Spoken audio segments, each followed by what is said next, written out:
thank you for joining us again on our final episode of Rebel Voices in Education, a diversity and inclusion webcast. Each week, we've brought you a panel of guests who will offer their insights and experience in diversity and inclusion and answer any of your questions. So I'm Hannah Jepson, business psychologist and co-founder of LGBT Ed. And I'm Amy Ferguson, teacher of performing arts and deputy head teacher. Today, our guest is Patrick Ottley-O'Connor, who's joined us to share his experiences of being an ally and why that is so important to him. Patrick, hello, how are you? Hi, good evening. I'm very well, thank you. I've just come home and got out of my suit and ready to relax for the evening. So I'm good. I've had a good start to a term in a new role in a new school. Great. For our audience at home who might not know you, tell us a little bit about yourself and what you've been up to. Okay, well, I'm at Ottley-O'Connor if you want to do anything on Twitter, but it's Patrick Ottley-O'Connor, as you said, and I've been a teacher now for 34 years, 17th year as a head, and sort of 10 years in my own schools, and for the last sort of 7 or nearly 8 years now, I've gone into schools that have needed some additional leadership support. It could be within special measures, it could be within some leadership instability or financial issues, etc. I've gone in on either 1 or 2 year placements to help them turn around their fortunes, bring in new leadership, sometimes new head teachers, and some sustainable practice to try and build that along the way. And I suppose the reason I'm talking now, a big chunk of that is how I do it, is how I try and liberate staff, but also unlock the talent within school. And a big chunk for that me is around the opportunities, particularly for those underrepresented groups as well, that are quite often the untapped channels. So it's become, I don't know how I've become an ally, really, other than my story, which I can go into more detail if you want to, starting from being a little kid. But it's just become stronger as I've become a leader, when I've seen either injustices or inequality or inequity that has needed to be challenged. But also, for me, it's the solution. It's a talent pool that needs liberating to be used. Thank you. Yeah, I think that would be interesting to kind of hear it. And so our kind of first question, our Rebel Voices question is sort of what has been your experience of diversity and inclusion in schools? And I suppose with that, it'd be interesting to hear your kind of journey on how you've become a really powerful ally in the sector. I suppose I would title this particular bit addressing my own unconscious bias and coming to terms with me and who I am as it goes forward, because I think from 0 to 11 years old, I grew up in South Yorkshire, around the pit villages, etc. Yeah, they went down the mines, or you worked in the steel factories in Sheffield at the time, and it was very much boys and girls had separate careers, advice, and 55 years old back then, it was although equality was talked about, there were still many issues, far more I feel than there are now. And the schools, the book, the media, everything I got access at the time reinforced that. My family upbringing was lovely, but it reinforced that. So the gender stereotypes, racism, homophobia, those were not seen as words, they were seen as everyday life, really. And that was part of what I grew up with. And I suppose in sort of between 11 to 18, my school in Sheffield at the time, my secondary school, was to start off with almost exclusively white as well. So I didn't have access to a diverse population. And it's really only, I think, as I went through into university and some of those things that you experienced and mixed with other people, that sort of became open to me, that there were other people and that sexism really was a thing and racism really was a thing. And I think in my, when I set out, I was part of the problem, I suppose, in my career, because I was a PE teacher. I was good with naughty kids. Post riots in Bradford, I went in and they needed a strong man to help sort problems, and I became a head of year, and that's how I fell into that category, I suppose. And that's what people, I don't know if it was said about me in the role, but I'd heard it said at the time about what different year groups needed, and I fell into that. And I would also say the school I went to work with in Bradford, a high proportion of British Asian students I'd not worked with before, and I also went in my own head. And I remember talking to my family about this school. I went there really as a white saviour as well. I was the things that now I might challenge through my own education. And I suppose the first time I publicly addressed and called out any racism or sexism or homophobia was at 28 years old, when I became an assistant head teacher. and I was involved in some conversations. It was quite clear that the group of people, the group of men in a staff room that were saying some pretty outrageous stuff. And I'd had enough having not said anything, and I stood up and challenged what was being said. And that was, I suppose, my first open act of allyship, where I stood up and things that probably had been brewing in me for a while, I stepped up and acted on things that I felt I believed in. And that to begin with ostracised me from that particular group of people in school, who then shut up when I walked in, or were afterwards tried to convince me, why did you do that then? And I explained I was off on one then, I suppose. I explained why. But on the back of that then, and on the back of my stepping up, other people then, if you like, congratulated me or thanked me for stepping up to do that. There was quite a large LGBT community in that secondary school that was very much under cover. And actually people opened up and said thank you for, and I sort of became an ally through people knowing there was somebody who was a white, straight, male, able-bodied young man back then that could do that. And that sort of carried on in that basis until then again I became a deputy in my early 30s, about 32, and I was able then to enact some whole school things around that for students and for colleagues, and it became a thing then that I was doing, and that opened up a whole new group of people that I could work with and talk, and I started learning vocabulary then, I suppose, or not my own version but what other people were thinking, until again at 38 I got my own school as a head, and I could decide exactly how I wanted it to be, and then started to shape that from that stage. So I was fully out and blown then, and trying to make those work. Twitter really liberated me, I think, because that gave me an even wider audience. And I think 44 years old, so it's 11 years ago now, I found a wider audience and people that I could share with and engage with and touch with, and that really allowed me to take my allyship onto Twitter and then beyond, and that's just become richer and deeper, I suppose. And I've just through people speaking to me and saying, oh, would you, I've engaged or joined in conversations, or the DMs that people send to be able to do, and that's just become a little bit crazy now, in fact. That I keep my DMs open, and people, you know, I like to be able to support and support people, and a big chunk of my work is around those people in underrepresented groups, whether it be through the labels, which I love, of LGBT ed, women ed, BAME ed, disability ed, diverse ed, those groups that pull people together, and for me to be able to use my allyship to try and role model that for other people, it seems to be where I've been able to do, this sounds like I'm being a saviour again in the way I'm saying it, but the most good. And it's not. I've very much moved away from that now, and it's about engaging, encouraging, empowering people to own their own situations and solve their own issues, and to be able to create opportunities. It comes back an equation I've always used, I always use in school about with students and with staff about their career development or how they do, and it was when hard work meets talent, you become successful. And that used to be my equation. Well, it's quite clear it's not that. It's when hard meets talent and there's opportunity. And the opportunity for people to be able to develop and grow comes from there. Thank you, Patrick, for that. And I think, you know, I suppose it for me, I can kind of attest to that, because you are a real ally to LGBT ed and to me, and you are doing kind of work in that you're putting your kind of money where your mouth is, I suppose, and that's kind of really felt by lots of us, including me, and the work you're doing to support me. And I guess I just was interested in how you feel it's changed in terms of how you've been able to bring affect change in this space as an ally, in terms of from that moment when you were 28 to kind of now. How do you feel this kind of sector has changed, or has it? It has changed in that period of time. Again, I'm no expert in terms of any form of diversity. In fact, I've just got my experience and the people I speak to and everything else as well. So I don't think I'm an expert in those ways. But I can see a massive difference in the way that we, as a profession, talk about, I'll use LGBT, compared to 10 years ago. I think it's transformed personally, and the acceptance, and many more staff are out now publicly and openly around where we are within the schools I work in, which I think can only be a good thing.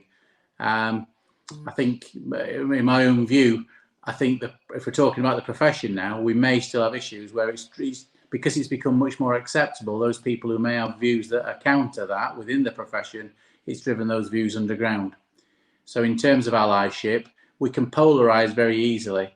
In a school I was working in last year, we hosted Question Time, as in BBC Question Time, and it was the episode where Liam Fox was on, live from my school, and I had a big bust up with him backstage in the green room afterwards that then he took onto Twitter, so I joined in.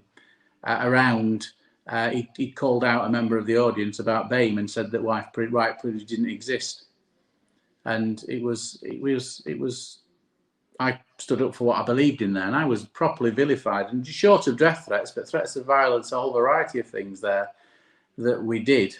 Now, I know that raised issues for people within the profession that sort of I heard veiled conversations that then I shut down. I didn't want to shut down. I wanted to open up, have the conversation, but it shut people down. So I think we still within the profession probably have issues, and it's about getting people, being able to be able to have a conversation and discuss and understand. And I think there's still a big education job to do with education professionals. If we're talking education in those terms, massive job with students and parents and community and society as a whole. But as teachers, I'd expect teachers to be at the front of that movement. And I think many are. But that's within my bubble, many are. The people that I'm connected with on Twitter, the people I engage with, most have good open views, if not covertly, there may be something different there. So I think it's around allyship is about not getting it right all the time, and people do feel as though they walk on eggshells sometimes around some aspects of diversity and inclusion, so avoid the conversation. I talk openly about the hashtag, and use the hashtag he for she massively, no problem. I use the hashtag white ally, and that can create a storm even within the BAME community, because my allyship may be different for one group to another group, because BAME is so wide in terms of those. So there's a variety of things through there in terms of where allyship comes in, and there are people who don't join in, I think, allyship conversations for fear of getting it wrong. I fear getting it wrong, and the phrase I use is the phrase around I've become more comfortable feeling uncomfortable, and by me having that conversation. Now, when I talked about that in a previous, it was on Diverse Ed conference, and I'd said about I've become increasingly comfortable feeling comfortable, and I thought quite smugly, I like that as a phrase, and it sums up where I am. And then Ange Brown, if you know Ange Brown, wonderful, Angela Brown, wonderful, she called that out to say, you feel uncomfortable, try and being a black woman. And that's absolutely right, isn't it? So actually the pain I go through with that as an ally is nothing compared to those people who face discrimination, inequality, etc., etc. So my encouragement of an ally is to encourage people to step up and engage and try and become more comfortable, feeling uncomfortable in terms of engaging to be where we are, and be prepared to take some rough with the smooth, and don't expect and want, thank you very much for being our ally, because actually we should all be allies. And again, who am I to do this? I've claimed the ground as being an ally, and I anything I do in leadership, so with well-being, I talk and openly, tongue-in-cheek, about I'm a well-being supermodel. So you'll see my tortoise, you'll see me cook, you'll see me do those things that people should do to model the fact that having downtime as well as work time, or I've been working, I'm balancing that with something else. Well, as an ally, I should also, in my own view, be a supermodel for allyship and put my money where my mouth is, as you said, Hannah, and model that. And if I get it wrong, then talk and have that conversation rather than shy away from it.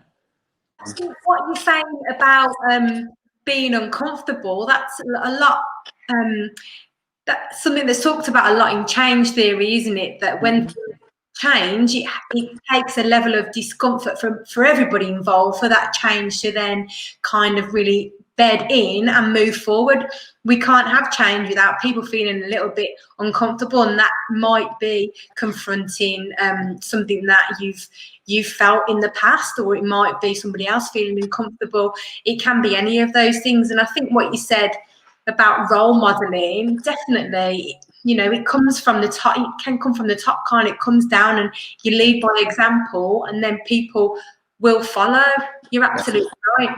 Yeah, well, in my organisation, if I say I'm going to create a culture of inclusion and diversity, and I lead that and model that with my behaviour, that's the best chance for it happening in the organisation. Doesn't mean I wear my underpants on the outside of my trousers and fly around being Superman as the hero doing that. I just have to be the hero maker, so model behaviours and encourage and lift others to do the same. And I think you hear about this. Old people don't care what they say, do they? That's a real common thing, is old people just say what they think and they don't care what comes. Well, because I've been in the job so long now, then I don't care.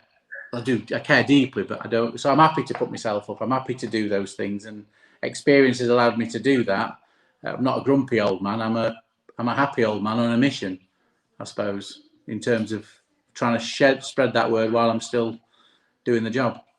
And that's what makes you a rebel, then, isn't it? That's you causing that kind of disruption or rebellion, and you kind of going against that status quo, which is a natural and enacted those changes to happen where you've been working, and that started in that moment. You know, you said when you were 28 and you stepped forward and you said those things.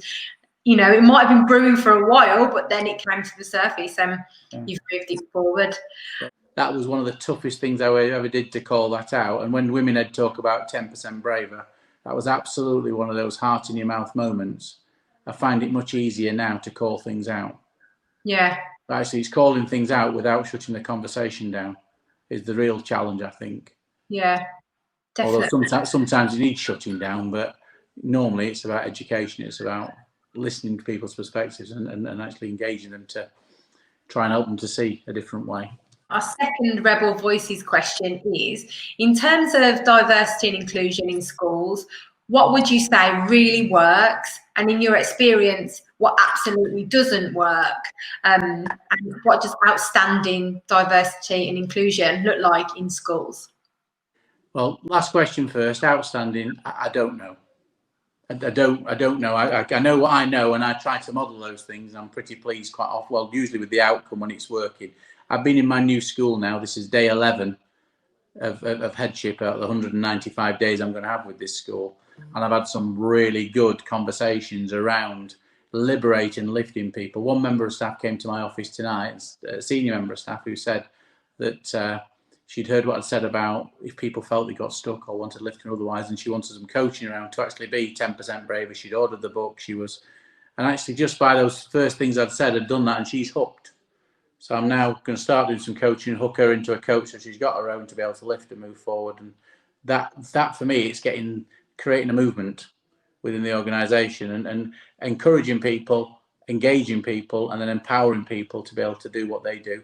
Also, getting people to see their own issues from their own perspective and the perspective of others, to own it, and then be part of solving their own issues. And actually, when they've decided what they're going to do to move things forward, get on and do it. So see it, own it, solve it, do it. I have a series of simple tools I use in terms of doing that. And my office, those phrases I've got there, I've got a series of posters in my room I've created that it's my classroom. So the conversation over with colleagues will point people and alongside the briefings and things I do. But I think the things that don't work are if we don't model what we see. So values-based vision, if you've got values, live your values and keep pointing people in the right direction. That's where we're heading. That's how we're operating. That's the culture we're creating. Keep pointing people there, keep reminding people, make that everyday language, encourage others to do the same. If you don't, whatever you set up to do, it's just a list of stuff and people will buy in or they won't buy in. I think what really does work is, for me, it's not doing it, it's lifting others by advocating the work they do. It's sharing those opportunities for growth with others. I think when people come in with a criticism about me and give feedback, or a gift, if you like, of feedback, not taking those things as personal attacks if I get it wrong.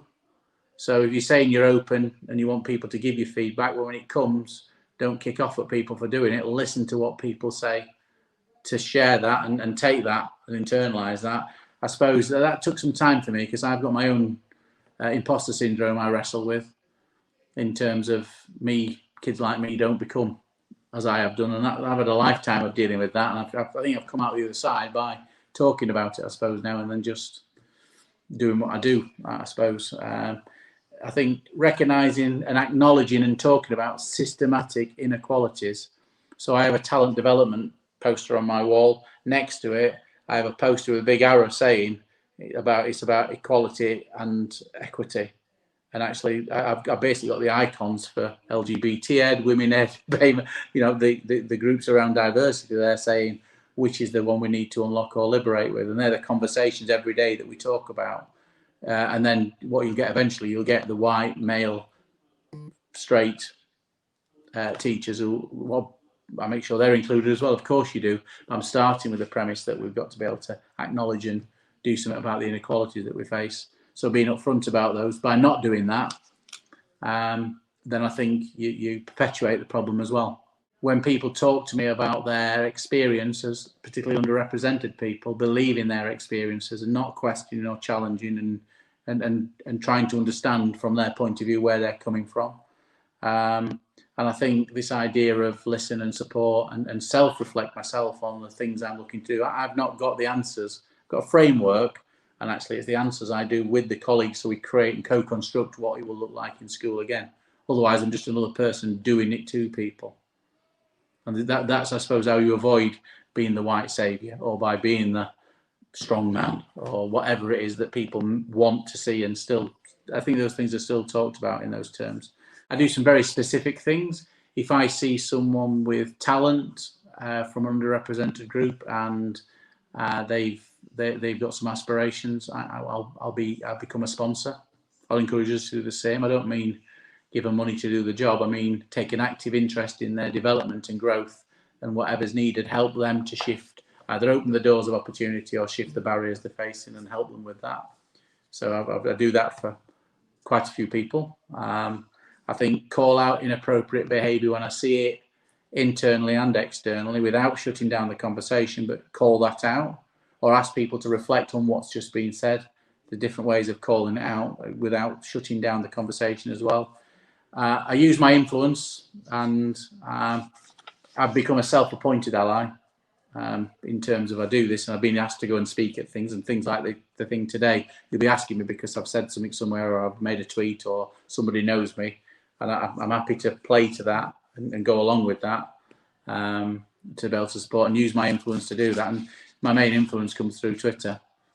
My influence is actually the one that really matters, is in the school with the staff and students I've got. Because I've done this in quite a few schools now in those turnaround situations, I've left a trail of nice, sustainable practice I'm really, really proud of.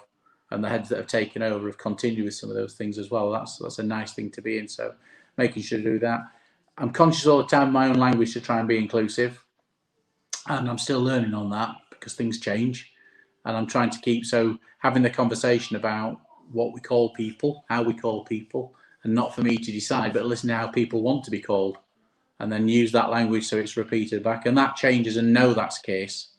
Yeah, so knowing that if we call someone black, but some people refer to themselves as actually being brown because I prefer to be, or whatever, whoever we're speaking to, I will reflect back their voices, that how people want to be described themselves as well. It's not for me to categorise, I suppose, as an ally. Rolling out unconscious bias training. That's either buying an expert in, if we know anybody that does that sort of thing, maybe Hannah. But so that sort of thing, or starting that myself and then letting people access those things elsewhere. And understanding that, or creating mechanisms where people are feeling they've been subject to some inappropriate language or to some unconscious bias or otherwise, for people to be able to speak without me jumping in with my size 11 feet to go and stamp all over it, but enabling them to be empowered to be able to challenge themselves as well. And that's the thing again of the 3 E's I use around encouraging, engaging, and being empowered. And sometimes now with the people I work with, it's more about me having a conversation with them about what they need to do or what they could do to be able to call it out themselves, if that's what I'm wanting, or if they want me to go and stamp on it, I can go and stamp on it maybe, or whatever. But so it's not just jumping straight in. So I think that level of CPD is really important, and putting programs in around. I think approach to recruitment. I will be recruiting for. I'm in this school I've gone to for a year now. I'm here until September 2021. Part of my role is to lift things, but also to appoint a head teacher, put some sustainable practice in place, and appoint a head teacher for 2021. When I start pushing that advert out, the first time I will push it out on Twitter, I will tag in LGBT ed, women ed, BAME ed, disability ed, diverse ed, they were the first 5. The Chartered College will get put in there, or a big advocate around the work of the groups as well. And they will be the first ones I tag into those to push the message out and encourage people to have a conversation. And just by tagging those organisations in, I've not asked them, I hope it's okay with them, but it just shows I'm thinking of them, and it's an organisation, I'm wanting to encourage people from groups to be able to do it. And I'll have those conversations maybe with the people that are behind those hashtags to say, look, I'm looking for a head, really good if we can. And that helps push things forward as well. So I that's where I do use and abuse my influence or the support I've done for others to support the situation I'm in for that specific community. I think it's such a great untapped reservoir of the underrepresented groups. If you look about it, if we just think about black leaders and black head teachers for a second, those from BAME rather, the minority, the sort of minuscule amount of people in those headship positions compared to the population that's teaching. And actually, by opening up and developing those cohorts of people, there's an encouraging, engaging. There's a massive talent pool to be tapped into, and they're more likely to maybe want to go somewhere where they feel the wind's in the right direction, and they're pushing an open door in terms of the culture within school, or at least at the recruitment process that I'll be driving will be done when people that bit that goes on the bottom that says we're a equal opportunities employer or whatever else, it's living and breathing and talking about it up front as well. So in terms of those ways, I think the other thing as well I model is I follow a whole array of people, so I get my expertise. I'm learning all the time. I'll use from you, Hannah, again, around LGBT and where it should go from your tweets or from our conversations or otherwise, and that's great CPD for me in terms of making sure I feel I'm up to speed. So keeping up to, and that helps me cross-examine my own bias as well, and challenge the things I think as I go forward. And I think the point I started with when I talked about uncomfortable conversations, for me, continuing to be more comfortable with those uncomfortable situations and just modelling and doing that, they stop becoming uncomfortable really. They might feel a bit awkward or a bit whatever else, but it's better to ask it and challenge than not asking. It becomes that bigger problem, if you like. Thank you, Patrick. Yeah, and I mean, I think you are obviously very popular on Twitter, and I think that's clear that you are kind of out there as one of the kind of main allies. I suppose I'm wondering kind of where all the other white, straight, if we're being rebels here, like where are all the other white, straight, able-bodied men? And actually, I don't hear a lot from them. So, yeah, it might be a controversial question, but what's your view on that? What can we do to bring more people into this conversation and not have it being so us and them, really? Yeah, what can we do about that? The Diverse Ed conference earlier this year that Hannah Wilson organised, my pledge as part of that was to actually use my allyship to encourage more allies through, for whichever, through BAME, LGBT, disability, women, etc. And for me to be able to bring them forward. And there has been a growing movement, I'm not saying that's down to me at all, but a growing movement of men who are describing themselves as being allies now. And I think it's for me to be able to encourage that and encourage people to jump in. So I do that. And if I see an act of allyship, I'll call it out as an act of positive allyship as well. It's great to see, and I'll hashtag that as ally as it goes forward, and for whichever organisation it is. So I'll encourage that to continue. So in my part, when I speak at a conference or speak online, I'll talk about encouraging others to do it. And I suppose that's what I'm trying to use my allyship comes from like I said, I touch all categories. I'm not in any category of any underrepresented or disadvantaged group. I've got the privilege of what I was born like, and encouraging others to jump in with that. So through blogs, through my tweeting, through encouraging, through the other men I meet, encouraging them to do that. My SLT, for example, at school, it's quite a large SLT actually. With an extended SLT, there are 16 on it, and 4 of us are male, the rest are female. And I'm doing some stuff through Angela Brown's Nourished Ed, and as a group, we're using the Women Ed book 10% Braver as a starting point to look at some issues around things. The men have got their copy, like the women have got their copy. in terms of we will have allyship within this school. Now, I say we will have it. I'm not being a bully boy with that. It's just we've decided that's what we're going to do, and that's where we engage. I'm encouraging them to be and to model some of those things I've talked about already. And I'm pushing on an open door with them, but it's a vocabulary and an experience and opportunity, because they thought they were running a school. They thought it was about getting the kids to attend, or they thought it was about, well, actually it runs deeper to why we do what we do first, and then you do those other things through that different lens. So it's getting people to see through that lens as well within the school. So in my own school, the allyship comes from me, again, modelling and talking openly. How it comes wider than that is by me seeing acts that people do and me calling it out as a positive act of allyship and thanking them for joining that, and maybe signposting others. Or in where people are having conversations and we want to encourage more to become allies, for me to be able to talk and encourage others to become that, if that makes sense. The danger is if you go to a conference like the Diverse Ed conference, the people who turn up who are like me are there for a reason as well. So actually it's a bit like preaching to a converted. So it's actually reaching a wider audience. So I think that's a question you've given me. I'm going to have to go away and think and come better on. Not because I can't get the words, but because I don't think I've got the actions to really, although I've pledged I'm going to get more people involved, and I have got some more people involved. I think for that to become exponential, I think there needs to be another way. Thank you. So the second part of our webcast, we ask our guests to answer questions or dilemmas related to D&I in education. So this has been sent in via email and says, hello Rebels, I've been teaching for the last 6 years. I'm about to start my first leadership position in September. So started.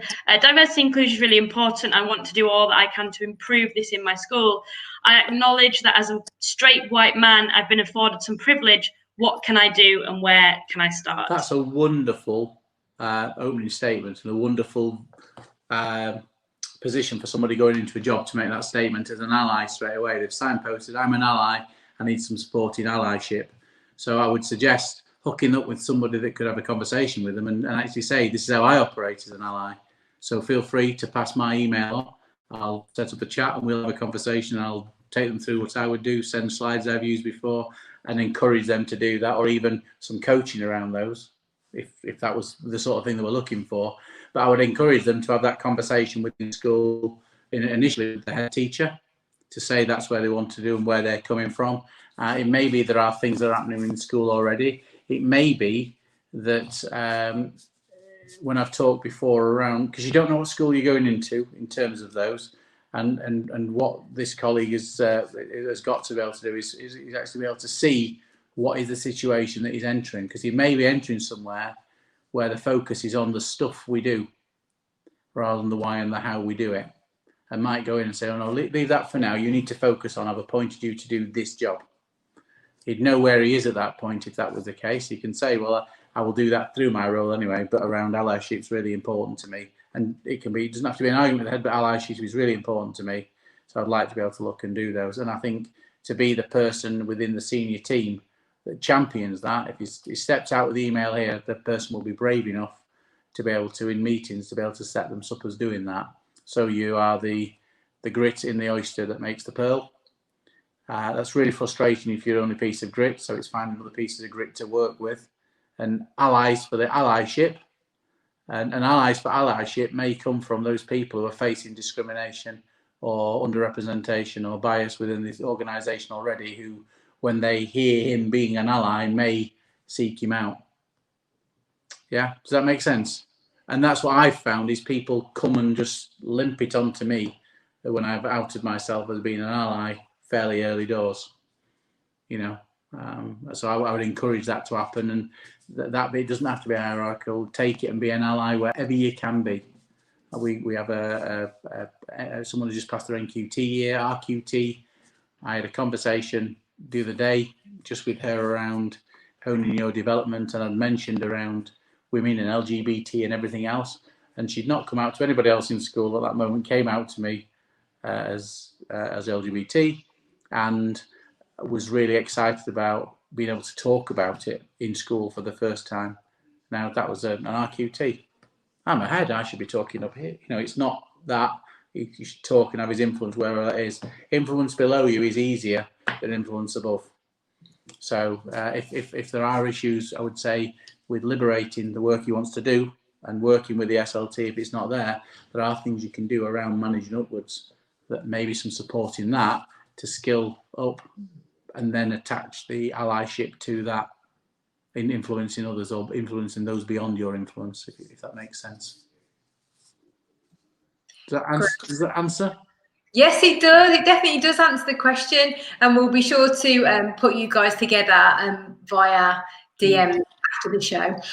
So thank you for all of that. The very last thing that we asked you to do as a rebel voice in education and one of our leading allies in education, I want you to pledge in one sentence, just one sentence, Patrick, just one sentence, what you're going to do to continue to be that rebel voice in education. Well, I think I pledge. I'm going to steal a phrase from Jazz Ampazar. Do you know Jazz?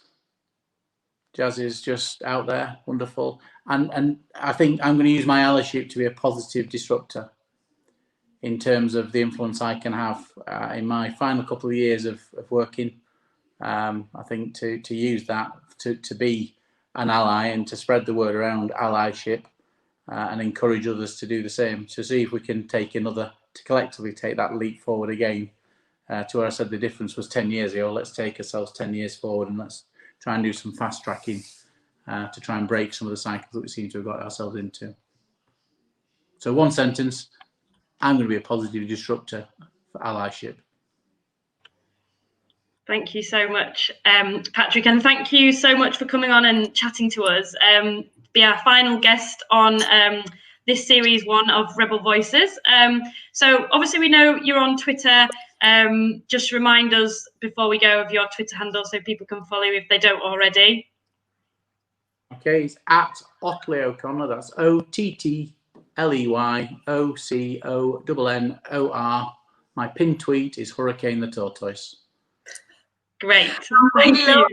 Tortoise. I love seeing what they're up to every day. Thank you so much for coming on our last episode. We really appreciate everything that you're doing and how loud you are shouting and how rebellious you continue to be all the time. And thank you to everybody at home who is watching this, wherever in the world you might be. Please make sure that you like and subscribe to our channel so you can keep up to date with all of the webcasts, and tag us in your comments on Twitter, #Rebel Voices in Education. Thank you for all the feedback and support you've given us throughout Series 1. We hope that you've enjoyed listening as much as we've enjoyed making this, and we really have. And we hope that you'll join us for Series 2 later on this year. Thank you so much, Patrick. It's a pleasure and a privilege. Thank you. Thank you. Bye, everyone.